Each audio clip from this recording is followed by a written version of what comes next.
Gusto ko lang naman sana gumawa ng paborito kong panghimagas, pero ewan ko kung anong nangyari dito.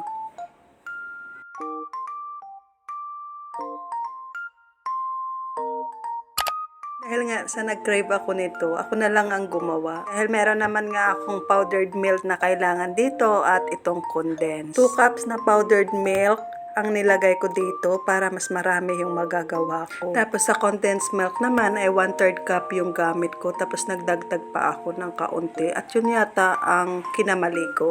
Na nga, hindi ko na ito dinagdagan pa ng kaunti pa kasi parang feeling ko yun pa yung nakasama. Minikas-mikas ko na nga dyan hanggang sa maging dough type ito. Sa part nga na ito yung pahirapan kasi sobrang madikit na. Purong gatas kasi ang gamit at ito ay walang halo.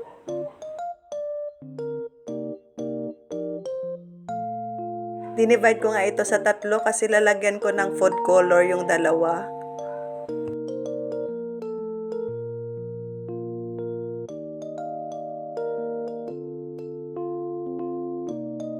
At ito nga yung food color na available ko dito, yung violet tsaka yung yellow.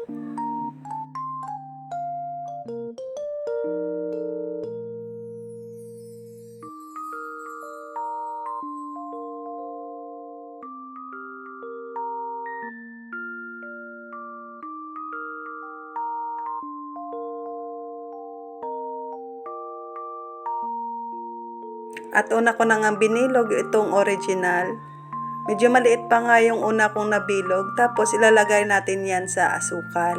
At kumuha pa nga ako para bilugin ulit. This time, nilakihan ko na kasi medyo maliit yung una kong nagawa.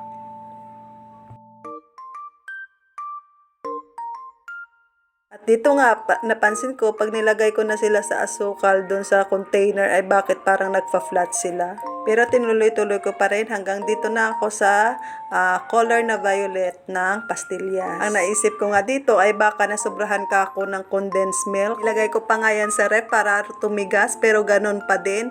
Pag binilog mo tapos nilagay mo doon sa lagayan, ay magpa-flat talaga siya. Hindi ako nag-gloves dyan kasi mas mahirap nga ito bumilog kasi madikit talaga siya. Maghugas na lang ng mabuti ng kamay at lagyan ito ng kaunting flour para hindi dumikit. Ganyan sana siya ka-milky oh. Tapos nilipat ko nga sila dito sa aking chopping board na may konting harina para hindi sila magdikit-dikit. Pero parang ganun pa din. Ayaw talaga nilang bumilog. Gusto talaga nila nakaganyan sila, naka-flat. Sumobra nga talaga siguro ang condensed milk nito. Kaya ganito, bumibigay siya. Hindi talaga siya nagpo-form ng pabilog.